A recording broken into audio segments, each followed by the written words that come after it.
Hello friends, सभी दोस्तों को मेरा नमस्कार। तो दोस्तों आप आ जाइए सभी हमारे YouTube channel Prince education Jaipur पर। तो दोस्तों हम पढ़ने वाले हैं बायोलॉजी, और बायोलॉजी के अंदर हमने 3 क्लासें देख ली। उनके अंदर हमने इंपॉर्टेंट क्वेश्चंस देखे हैं, और आपको पता है कि एग्जाम की दृष्टि से बहुत इंपॉर्टेंट क्वेश्चन होते हैं जो मैं बताता हूँ, और इसी के अंदर डिटेल्स के साथ बताने में आपको और भी ज़्यादा क्वेश्चंस का फ़ायदा मिलता है, क्योंकि क्वेश्चंस तो अपना एक फॉर्मेलिटी के तरीके से होता है, बट उसके बारे में जो डिटेल पढ़ते हैं हम, उसमें पढ़ने में मज़ा आता है अपने को। तो दोस्तों हम ज़्यादा बात नहीं करते, अपने टॉपिक की तरफ बढ़ते हैं। तो सभी माता पिता को मेरा प्रणाम। तो दोस्तों, लहरों से लड़कर नौका पार नहीं होती, अरे लहरों से लड़कर नौका पार नहीं होती, और कोशिश करने वालों की कभी हार नहीं होती। तो दोस्तों आप भी कोशिश करते रहिए, जरूर मिलेगी आपको मंजिल, तो आप कोशिश करते रहिए। तो दोस्तों हम ज़्यादा बात नहीं करते, अपने टॉपिक की तरफ बढ़ते हैं। तो आपकी स्क्रीन पे क्वेश्चन आ गया होगा। तो आज का अपना पहला क्वेश्चन है कि कौन सा हार्मोनल बीमारी है। हार्मोनल जानते हो ना, जो हार्मोन से होती है, वह ऐसी कौन सी बीमारी है जो हार्मोन से होती है। ऑप्शन जुकाम, बी ऑप्शन गेंगा, सी ट्यूबरकुलोसिस, और डी लेप्रोसी। बताइए, आप जवाब दीजिए। तब तक मैं इसका ऑप्शन आंसर लिख देता हूँ। तो दोस्तों इसका आंसर क्या होगा, आपको पता होगा कि जो इससे बीमारी होती है वो कौन सी होती है, गेंगा। कौन सी बीमारी होती है, गेंगा, ऑप्शन बी। तो आपको पता है कि मैंने क्वेश्चन क्या बोला था, क्वेश्चन सुनिए दोबारा से, कि जो हार्मोनल बीमारी है वो कौन सी है इनमें से। जुकाम, इनके बारे में बताऊंगा। गेंगा एक हार्मोनल बीमारी है, ठीक है। तो हम चालू करते हैं, हम आगे बढ़ते हैं। तो देखिए दोस्तों, हम बात कर रहे थे कि जो गेंगा रोग है वो कैसे है हार्मोनल, क्योंकि आपको बताया था कि जो हार्मोन है, जो इसका हार्मोन आपको पता है कि थायराइड ग्रंथि से निकलता है। थायराइड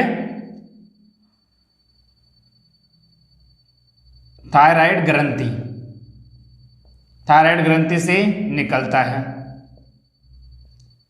पता ना आपको। जो हार्मोन है, जो गेंगा रोग होता है ना, कौन से हार्मोन से निकलता है, कौन सी ग्रंथि से निकलता है, थायराइड ग्रंथि से। और कौन सा हार्मोन निकलता है, जिसको बोलते हैं हम थायरोक्सिन। थायरोक्सिन हार्मोन होता है जो गेंगा रोग इससे होता है, किससे, थायरोक्सिन हार्मोन से। और बात करते हैं दोस्तों जिसके बारे में हमने देखा, जो जुकाम है, जुकाम की बात करते हैं। तो जुकाम एक वायरल डिजीज है। वायरल डिजीज का मतलब समझते हो, विषाणु जनित बीमारी है, विषाणु जनित बीमारी, ठीक है। अब दोस्तों आप देखते होंगे वायरस जनित और जीवाणु जनित, इनमें क्या अंतर है। वायरस जनित जिसे हम विषाणु बोलते हैं, वायरस होता है जिससे, मान लीजिए अभी कोरोना चल रहा है, कोरोना वायरस जनित बीमारी अपनी, जो खांसने से, मुंह से, इनसे फैल जाता है। जीवाणु जनित जो जीवाणुओं से फैलता है, जो बैक्टीरिया से फैलता है। बैक्टीरिया जानते हो आप, जैसे कोई जीवाणु हो, जैसे अपने दही में बैक्टीरिया पाए जाते हैं, कौन सा बैक्टीरिया पाया जाता है उसके अंदर, लैक्टोबैसिलस, ठीक है। तो जो लैक्टो पाया जाता है उसके अंदर, तो वही जीवाणु है। जो ऐसे ही दोस्तों आप देख लीजिए नहीं, तो विषाणु जनित बीमारी है। जुकाम से, जो जुकाम होती है विषाणु जनित बीमारी है, जिसको हम वायरल डिजीज भी बोल सकते हैं। और बात करते हैं दोस्तों अपना थर्ड ऑप्शन क्या आता है इसके अंदर, ट्यूबरकुलोसिस। तो ट्यूबरकुलोसिस के बारे में देखते हैं। ट्यूबरकुलोसिस, इसके बारे में देखते हैं दोस्तों। ये क्या है, ये टीबी से होती है। ये टीबी, जिस व्यक्ति के टीबी होता है ना, टीबी का नाम सुना होगा अपना, ट्यूबरकुलोसिस। तो जो भी ट्यूबरकुलोसिस आपने टीबी का नाम सुना है वो इससे ही होती है। किससे, ट्यूबरकुलोसिस बीमारी, टीबी को कहते हैं। और दोस्तों बात करते हैं इसका दूसरा नाम क्या है, क्षय रोग। इसे दूसरा किस नाम से जाना जाता है, क्षय रोग के नाम से जाना जाता है। और बात करते हैं इसके बारे में, ये कौन से बैक्टीरिया से फैलता है। बैक्टीरिया, जिससे भी मैंने बात की, विषाणु और बैक्टीरिया की बात की, तो कौन से बैक्टीरिया से बोलते हैं। बैक्टीरिया का नाम लिखता हूं, जिसको बोलते हैं हम माइक्रोबैक्टीरिया।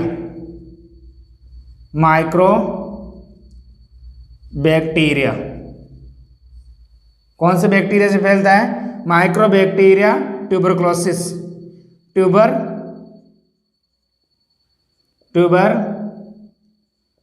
ट्यूबरकुलोसिस। ठीक है, ये कौन सा बैक्टीरिया से फैलता है? माइक्रो ट्यूबरकुलोसिस बैक्टीरिया से फैलता है। और ये दूषित जल के, ये दूषित भोजन के से होता है। कौन सा? टीबी। जो टीबी होता है दूषित जल दूषित भोजन से होता है। और ये इसका उपनाम क्षय रोग है। और बैक्टीरिया माइक्रो बैक्टीरिया ट्यूबरकुलोसिस से होता है। बीसीजी का टीका लगता है इसका। किसका टीका लगता है? बीसीजी का टीका लगता है। तो बीसीजी का टीका ध्यान रखना इसमें। और बात करते हैं दोस्तों, इसे मिटा देता हूं मैं, आपने इसको उतार लिया होगा इसे। और दोस्तों हम बात करते हैं इसके बारे में। तो जो बचा है अब कुछ, क्या बचा है? जो लेप्रोसी है, जो लेप्रोसी की बात करते हैं। जो लेप्रोसी, ये आपने कोड का नाम सुना है? कोड या कुष्ठ। आपने कोड या कुष्ठ रोग का नाम सुना है ना? ये रोग होता है इससे। ये क्या है? रोग, कोड या फिर कुष्ठ। ये किससे होता है? लेप्रोसी से होता है। लेप्रोसी, जो लेप्रोसी है, इससे कौन सा रोग होता है? कोड या फिर कुष्ठ रोग। स्क्रीनशॉट ले लीजिए, मैंने एक साथ बताने के लिए इस चीज को दोबारा से बता दी है। और दोस्तों हम बात करते हैं, आपने स्क्रीनशॉट ले लिया, अब से नेक्स्ट क्वेश्चन को देखते हैं। जो नेक्स्ट क्वेश्चन क्या होने वाला है आपकी स्क्रीन पे आ गया होगा। बात करते हैं कि डार्विनिज्म किससे संबंधित है? किससे? ऑप्शन है इसमें उपार्जित लक्षणों की वंशावृत्ति, जनन द्रव्य की निरंतरता, और प्राकृतिक चयन और उत्परिवर्तन। तो जवाब दीजिए आप, तब तक मैं लिख देता हूं इसका आंसर क्या होने वाला है। तो इसका आंसर लिखिए आप। जो डार्विनिज्म है ये एक प्राकृतिक चयन है। प्राकृतिक चयन कौन सा ऑप्शन है? सी। तब इसके बारे में देखते हैं क्या होता है प्राकृतिक चयन। तो दोस्तों मैं बात करने जा रहा हूं प्राकृतिक चयन। प्राकृतिक चयन क्या होता है, इसके बारे में बात करने जा रहा हूं मैं। तो दोस्तों प्राकृतिक चयन, जो प्राकृतिक चयन का सिद्धांत है, ये सिद्धांत है ये सिद्धांत किसने दिया था? ये दिया था Darwinism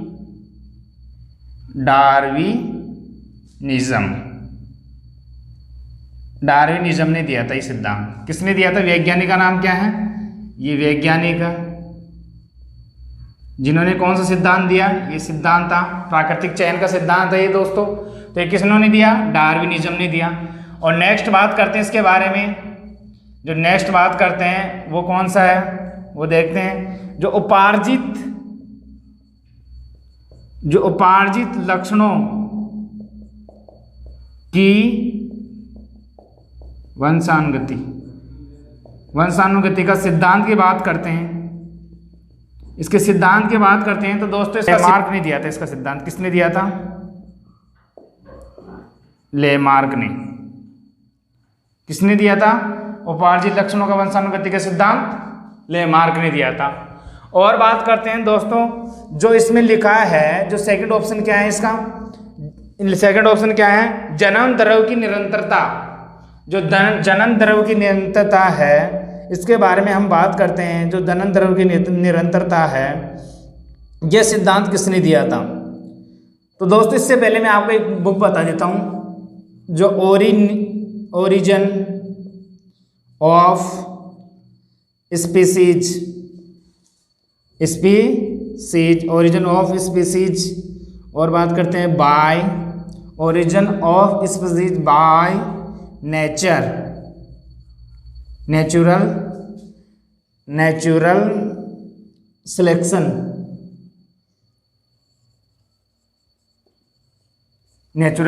origin of species by natural selection की बात करते हैं। तो ये पुस्तक है, ये पुस्तक किन्होंने लिखी थी? ये लिखी थी चार्ल्स डार्विन ने।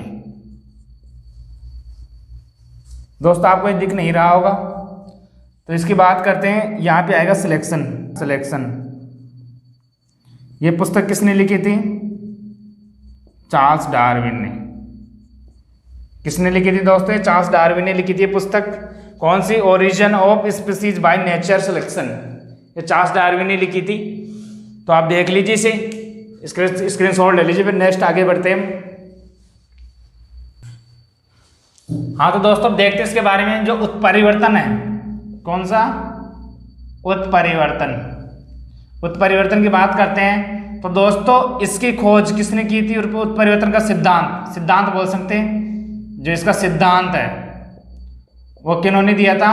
जो ह्यूगो डेविड्स है, ह्यूगो डेविड्स, जो ह्यूगो डेविड्स है, इन्होंने इसका सिद्धांत दिया था। और बात करते हैं दोस्तों ये उत्परिवर्तन होता क्या है, क्या होता है उत्परिवर्तन? तो उत्परिवर्तन देखते हैं जो जीवों में होने वाले परिवर्तन, जीवों में अचानक हुआ परिवर्तन, अचानक हुआ परिवर्तन क्या कहलाता है? उत्परिवर्तन कहलाता है। कुछ समझ में आया आपको? तो दोस्तों अपने कुछ क्वेश्चन से अब नेक्स्ट क्वेश्चन देखते हैं इसके बारे में। नेक्स्ट क्वेश्चन देखिए आप। तो हाँ तो दोस्तों अब देखते हैं इसके बारे में नेक्स्ट क्वेश्चन। जो नेक्स्ट क्वेश्चन आपके स्क्रीन पे आ गया होगा, इसमें कुछ समझाने की वैसे बात नहीं है, ये तो माइंडली क्वेश्चन है जो आपको सोचना चाहिए इस चीज़ के बारे में। ज़्यादा से ज़्यादा इस टाइम मौसम भी ऐसा ही है, आप इसमें कुछ कर सकते हो, इसलिए मैंने एक क्वेश्चन इसको छोड़ भी सकता था क्योंकि इसमें कुछ डिटेल्स वाली ऐसी बात है नहीं। तो दोस्तों आप देखिए क्वेश्चन क्या है। भूमि अपरदन, क्या जो भूमि अपरदन है कि रोकथाम संभव है? जो भूमि का कटाव लग रहा है, समझ में आया? एक जगह से दूसरी जगह मिट्टी जाती है, भूमि का कटाव होता है, ये किसकी वजह से होता है? कुछ समझ में आया आपको? तो ऑप्शन है ए पुनः वन रोपण, बी वनों का विनाश, सी फलों के प्रत्यावर्तन, डी चारागाह प्रबंधन। बताइए आप, चारागाह प्रबंधन से होता है या फिर फलों के प्रत्यावर्तन से होता है? बताइए किससे होता है? तो इसमें होता है दोस्तों, किससे हम रोक सकते हैं इसको? जो भूमि का कटाव है इसको हम, जो भूमि का अपरदन होता है, ये किसका अपरदन? जो भूमि का अपरदन ये किससे होता है? आपको पता है कि कटाव, इस अपरदन को कटाव बोल सकते हैं हम। जो अपरदन है ये कटाव होता है, जो भूमि का कटाव लगता है ना, ये किससे होता है? जब आप पेड़ नहीं लगाओगे, पेड़ों को काटोगे, उनकी जमीन जो ढीली हो जाती है पेड़ों काटने से, है ना, उनसे होता है भूमि अपरदन। तो दोस्तों अपने को ज़्यादा से ज़्यादा पेड़ लगाने चाहिए। उस अपरदन को रोकने के लिए अपने को ज़्यादा से ज़्यादा क्या करना चाहिए? पेड़ लगाने चाहिए। तो इसमें ऑप्शन क्या है? ए ऑप्शन सही है इसका। कौन सा? ए ऑप्शन, पुनः वन रोपण। क्या है इसका आंसर? तो इसका आंसर है दोस्तों, यहाँ पे लिखा देता हूँ, इसका आंसर क्या है? पुनः वन रोपण, ये इसका आंसर है। इनके बारे में समझा देता हूँ, बाकी और के बारे में। जो वनों का विनाश है, आपको पता है कि वनों को काटोगे तो फिर तो भूमि अपरदन होना ही है। और बात करते हैं फसलों के प्रत्यावर्तन। और यदि आप फसलों को बदलते हो, कौन कौन सी फसलें? जैसे मान लीजिए आज अपने ये फसल उगाया, आपने उगाई, तो उसमें भूमि अपरदन तो नहीं होगा, बट उससे क्या होगा? उससे जो जमीन है वहाँ की, उसकी उर्वरता कम हो जाएगी, जिसकी उपजाऊ है वो कमी हो जाएगी, और कुछ मिट्टी का अपरदन भी होगा उससे। कुछ समझ में आया आपको? और बात करते हैं जो चारागाह प्रबंधन। चारागाह प्रबंधन से भी क्या होता है? उसके अंदर भी भूमि का कटाव लग जाता है, पेड़ पौधे छोटे मोटे जानवर खा लेते हैं उनको, तो जमीन एक जगह से ढीली हो जाती है। ढीली होने के बाद में जब भी पानी आता है उसमें, और जब भी हवा चलती है, तो उसका कटाव हो जाता है, अपरदन हो जाता है। तो कुछ समझ में आए दोस्तों? तो हम आगे देखते हैं, नेक्स्ट क्वेश्चन देखते हैं इसके बाद में हम। हाँ तो दोस्तों अब देखते हैं नेक्स्ट क्वेश्चन। इसमें भी कुछ बताने वाली है नहीं कुछ बात, तो आप देख लीजिए। तो मैं बात करने जा रहा हूँ इसके बारे में। क्वेश्चन क्या कह रहा है? क्वेश्चन कह रहा है, आपकी स्क्रीन पे आ गया होगा, आप स्क्रीन पे देखिए। सूर्य के प्रकाश से पराबैंगनी जो किरण होती है, पराबैंगनी विकिरण की क्रिया से क्या उत्पन्न होता है? ये चीज पूछ रहा है। जो पराबैंगनी किरणें हैं, विकिरण है, इससे क्या उत्पन्न होता है? उसमें ऑप्शन है कार्बन मोनोऑक्साइड से, ओजोन, सल्फर डाइऑक्साइड, या फिर फ्लोराइड। बताइए। जो पराबैंगनी किरणें हैं, सूर्य के प्रकाश से जब पराबैंगनी किरणों की उत्पन्न, जो पराबैंगनी किरणें किससे उत्पन्न होती है? आपको पता है कि ओजोन।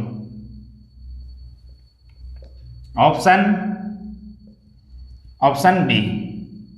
अब देखिए मैं आपको कुछ बताता हूं इसके बारे में। जो पराबैंगनी किरणें हैं,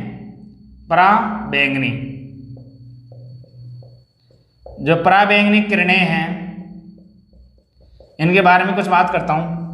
तो दोस्तों ये डायरेक्ट अपने क्या करता है? सूर्य से आती है। और ये अपने त्वचा के लिए बहुत ज़्यादा हानिकारक होती है। इससे ये त्वचा के लिए क्या होती है, हानिकारक होती है। इससे क्या होता है दोस्तों, इससे त्वचा का कैंसर होने का चांस ज़्यादा रहता है। क्या रहता है, त्वचा का कैंसर। जो पराबैंगनी किरणें हैं इनसे त्वचा का कैंसर होना ज़्यादा रहता है। तो इसलिए अपने वातावरण में कौन सी गैस पाई जाती है, ओजोन गैस। कौन सी, ओजोन गैस। जो ओजोन गैस है वो किसको रोकती है, इसको रोकती है। क्या, कौन सी रोकती है, जो ओजोन गैस है इसे रोकती है, पराबैंगनी किरणों को रोकती है। और बात करते हैं दोस्तों, ये सबसे ज्यादा ये पराबैंगनी किरणें ये किसके कारण आती है, एक और गैस है CFC। CFC को क्या बोलते हैं, क्लोरोफ्लोरोकार्बन।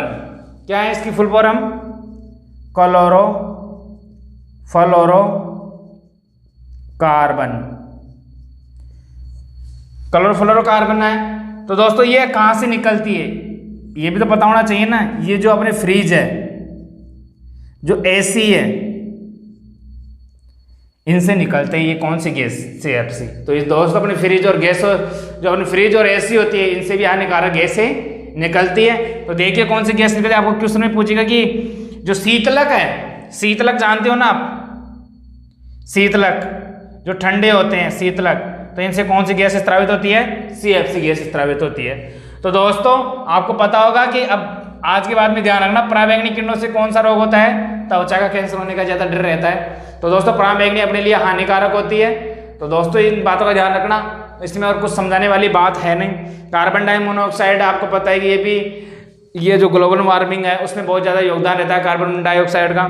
सल्फर डाइऑक्साइड, अरे फ्लोराइड तो अपने आपको पता है कि आजकल हर जगह पानी में लगभग फ्लोराइड पाया जाता है, जिससे आपके पेट के अंदर जो स्टोन्स है, स्टोन्स का ज़्यादा खतरा होता है होने का, क्योंकि फ्लोराइड के कारण उसमें जो मिट्टी कंकड़ आते हैं, उससे जंग वंग वगैरह आती है, उसके कारण जो पानी का खट्टापन होता है उससे ज़्यादा होने का ये जो फ्लोराइड है, इससे अपने पेट के अंदर जो भी स्टोन्स है उसका होने का खतरा ज़्यादा रहता है। तो दोस्तों आप एक बार इसका स्क्रीनशॉट ले लीजिए, फिर देखते हैं इसके बाद में।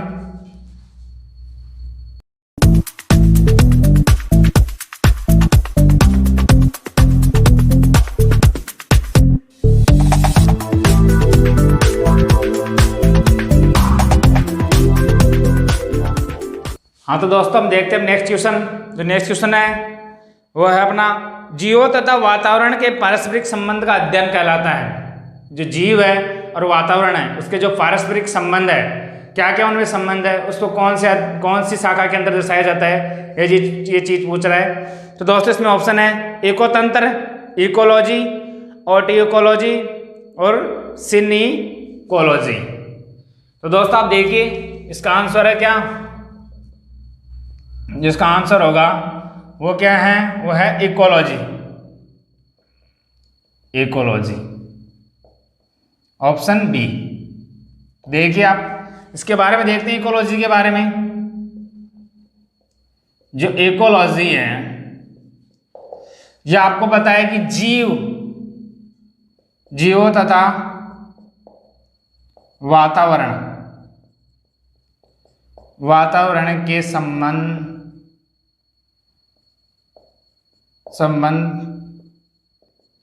का अध्ययन करते हैं, किसमें, इकोलॉजी में। और बात करते हैं जो ये है कौन सा, इकोतंत्र। इकोतंत्र के अंदर दोस्तों क्या होता है, दो चीजें होती हैं, एक तो होती है जैविक और एक होता है अजैविक।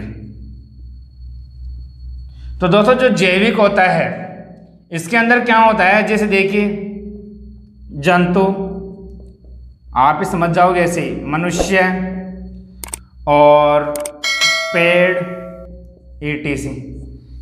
जो सजीव होते हैं, जो क्या होते हैं,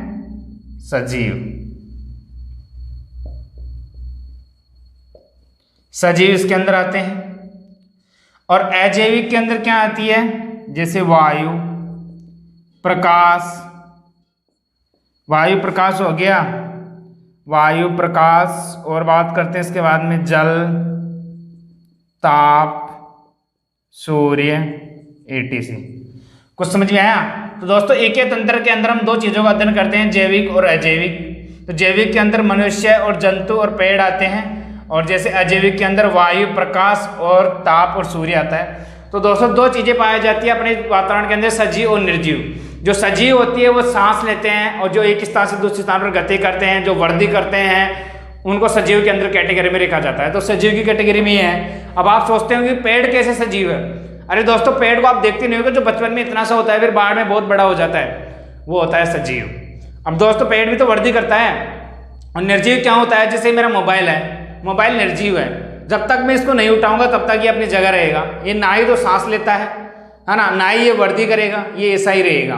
कुछ भी ले सकते हैं ऐसी चीजें, बोर्ड हुआ, मार्कर हुआ, है ना, ऐसी काफी चीजें हैं दोस्तों। तो दोस्तों आप एक बार इसका स्क्रीनशॉट ले लीजिए, फिर नेक्स्ट आगे इसके अंदर पॉइंट देखते हैं। हाँ तो दोस्तों अब देखते हैं इसके बाद में जो अपना नेक्स्ट पॉइंट था वो क्या था?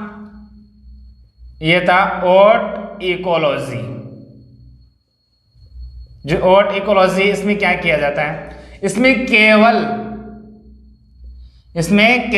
एक जाति के जो जीवों का अध्ययन किया जाता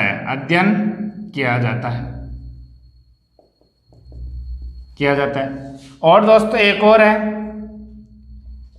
सिनिकोलॉजी।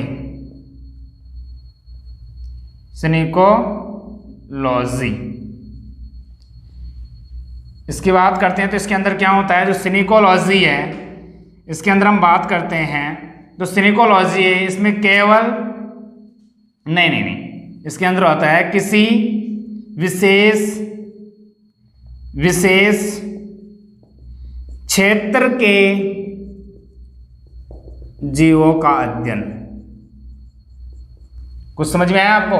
तो देखिए सिनिकोलॉजी के अंदर किसी विशेष क्षेत्र के अंदर जो जीव आते हैं, जो किसी विशेष क्षेत्र भी हो सकता है, उसके अंदर जो जीव आते हैं उनका अध्ययन हम किसमें करते हैं? इसके अंदर। और जो सिनिकोलॉजी के अंदर और ऑटो इकोलॉजी के अंदर क्या करते हैं? जो केवल एक जाति और जीवों के अध्ययन किया जाता है, उसके अंदर किसका अध्ययन किया जाता है? Auto ecology. तो आप दोस्तों स्क्रीनशॉट ले लीजिए, नेक्स्ट क्वेश्चन देखते हैं। अब हाँ तो दोस्तों हम देखते हैं इसके बाद में नेक्स्ट क्वेश्चन। तो अपना नेक्स्ट क्वेश्चन होने वाला है, देखिए आप नेक्स्ट क्वेश्चन अपना, निम्नलिखित में से किस युग में कोई जीवन नहीं था? ऐसा कौन सा युग है जिसमें कोई भी जीवन नहीं था, मतलब जिसमें कोई भी जीव नहीं रहता था? तो ऑप्शन है मेसोजोइक, एजोइक, कैम्ब्रियन या पैलियोजोइक। बताइए आप ऐसा कौन सा युग है इनमें से? आपको पता हो तो, नहीं पता होगा तो मैं बताऊंगा इसके बारे में। तो दोस्तों इसका आंसर होगा एजोइक। क्या होगा? एजोइक। इसका आंसर होगा, कौन सा ऑप्शन है इसके अंदर? ऑप्शन बी, ये इसका आंसर है। कुछ बेटा समझ में? तो दोस्तों हम बात करते हैं ये क्या है, इसमें क्या होता है? जो एजोइक है, ये जो युग है इसे हम और किस नाम से जानते हैं? प्रागजैविक युग के नाम से भी जानते हैं एजोइक युग को। और दोस्तों इसका जो उपनाम है, इसका उपनाम भी कह सकते हैं, जिसका उपनाम है वो क्या है? इसका उपनाम है वो है आर्कियन काल। क्या है? आर्कियन काल है। और दोस्तों इसमें क्या किया जाता है? जो इसमें जीवाश्म है, जीवाश्म जानते हो ना आप? जीवाश्म नहीं जानते क्या? जैसे मान लीजिए अभी काफी जमानों पहले क्या हुआ, जैसे मान लीजिए अपनी धरती थी, जमीन थी, अब उसमें क्या था? जीव जंतु सब रहते थे। अब क्या हुआ? काफी जमानों पहले से जैसे मान लीजिए धरती में कुछ ऐसा उछल पुछल हुआ तो धरती ऊपर से नीचे दब गई। अब नीचे दब गया, जो भी माल दबा उसके ऊपर था, जैसे मान लीजिए हम हुआ, और आज यदि धरती मान लीजिए ऐसा कुछ हो जाए, बाई चांस ऐसा ना हो, फिर भी ऐसा कुछ हो जाए कि ऊपर का माल है वो नीचे चला जाए, तो जो माल है ना ऊपर वाला मटेरियल वो नीचे जब गल जाता है, और गल के जब उनको निकालते हैं, जैसे हम कोयला निकालते हैं, नीचे पेट्रोल निकालते हैं, डीजल निकालते हैं, इनको एक जीवाश्म का रूप होता है। जैसे चट्टानें होती है ना, पर्वत नीचे से जैसे खाद्यान्नों में से निकालते हैं, हीरे मोती चट्टान सोना चांदी, ये सब एक जीवाश्म का उत्पन्न होता है, इसे जीवाश्म माना जाता है। तो दोस्तों जो भी पुरानी चीजें जो दबी कुची हुई नीचे पेड़ पौधे हैं, इनसे जो निकाले जाते हैं, इनके कोयले बनते हैं, तो उन्हीं को हम जीवाश्म कहते हैं। ठीक है, तो इसके अंदर क्या किया जाता है, जीवाश्म का जो इसकी चट्टानें हैं, जिसमें जो चट्टानें हैं, चट्टानें, इनमें जीवाश्म का क्या है, जीवाश्म का पूर्ण अभाव है। पूर्ण अभाव का मतलब समझते हो कि इनमें जीवाश्म पाया जाता था। इससे पहले मतलब ये समझ लीजिए कि इससे पहले कुछ भी हुआ, इस अजैविक काल से पहले जो कुछ भी हुआ वो क्या था, एक जीवाश्म। क्योंकि पिछले जो कुछ भी हुआ था, जमीन उथल पुथल हुई थी, उसके अंदर जो भी दवा कुछ था, जो अजैविक काल से पहले ही हुआ था। ठीक है, तो दोस्तों और बात करते हैं इसके बाद में, जो पहली जैविक है, इसके अंदर क्या होता है, तो देखिए इसके अंदर जो पहली जैविक है, इसके अंदर हम पुराजीवी काल का भी अध्ययन करते हैं। किसका, पुराजीवी काल का भी अध्ययन करते हैं। और दोस्तों इसको हम इसका उपनाम देखें तो इसका उपनाम है प्राथमिक काल। प्राथमिक काल। दोस्तों इससे क्वेश्चन पूछा हुआ है, ये आर्कियन वाला भी क्वेश्चन पूछा हुआ है कि आर्कियन काल का उपनाम क्या है, अजैविक काल।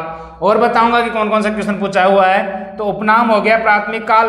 तो दोस्तों इसके अंदर क्या हुआ था, इसके अंदर जो अपने वनस्पति है, वनस्पति एवं जीवों की उत्पत्ति हो गई थी इसके अंदर। किसकी, वनस्पति एवं जीवों की उत्पत्ति हो गई थी। फिर नेक्स्ट इसके बाद में जो पॉइंट है वो देखते हैं।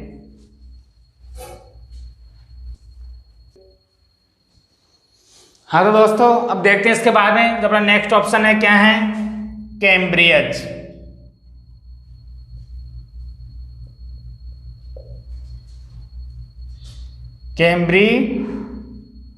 कैम्ब्रियन काल, इसके बारे में देखते हैं ये क्या है। दोस्तों जो इसका समय है कैम्ब्रियन काल का, वो है 600 मिलियन। देखिए 600 मिलियन से 500 मिलियन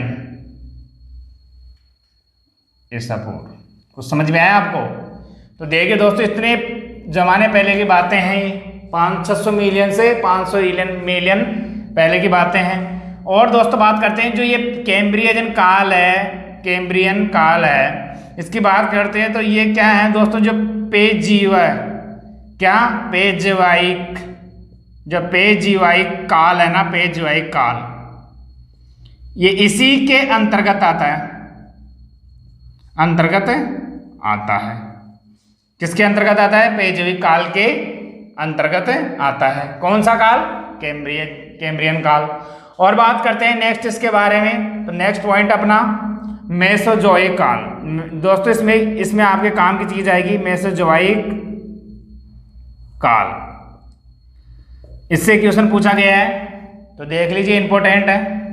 तो दोस्तों इसमें बात करते हैं तो इसमें क्या हुआ, इसका उपनाम देखते हैं। तो इसका उपनाम है, इसको बोलते हैं द्वितीय युग। युग यानी क्या होता है, काल, जिसे हम द्वितीय युग के नाम से भी जानते हैं। किसे, मेसोजोइक काल के अंदर। दोस्तों इसके अंदर जो आपने नाम सुना होगा ट्रियासिक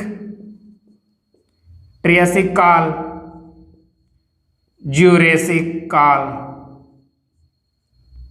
ज्यूरेसिक काल हो गया। एक होता है क्रेटेशियस काल।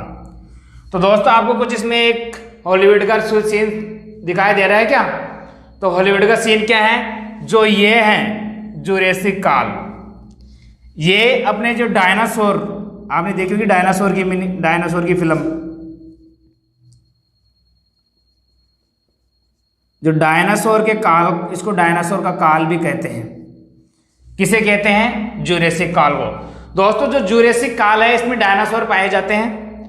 तो दोस्तों उस पे ही जो ज्यूरेसिक पार्क ऐसी काफ़ी मूवी बनी हुई हैं, तो देखना जो ज्यूरेसिक काल है वो डायनासोर के ऊपर बनी हुई, जो ज्यूरेसिक काल को डायनासोर का काल भी कहते हैं। तो दोस्तों हमने बात की पहले कैम्ब्रियन काल की, जो कैम्ब्रियन काल का समय 600 मिलियन से 500 मिलियन की ईस्वी पूर्व है, और ये पेजोइक काल के अंतर्गत आता है। और मेसोजोइक काल जिसका उपनाम द्वितीय युग है, ये ट्रियासिक और ज्यूरेसिक काल और क्रेटेशियस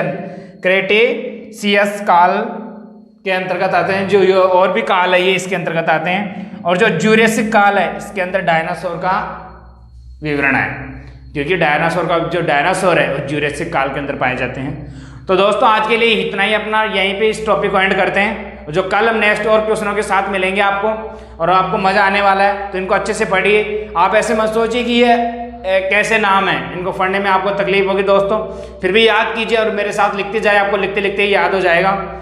और दोस्तों ऐसे ही आप हमारे यूट्यूब चैनल पर बने रहिए, और सभी के माता पिता को मेरा प्रणाम। तो थैंक यू वेरी मच।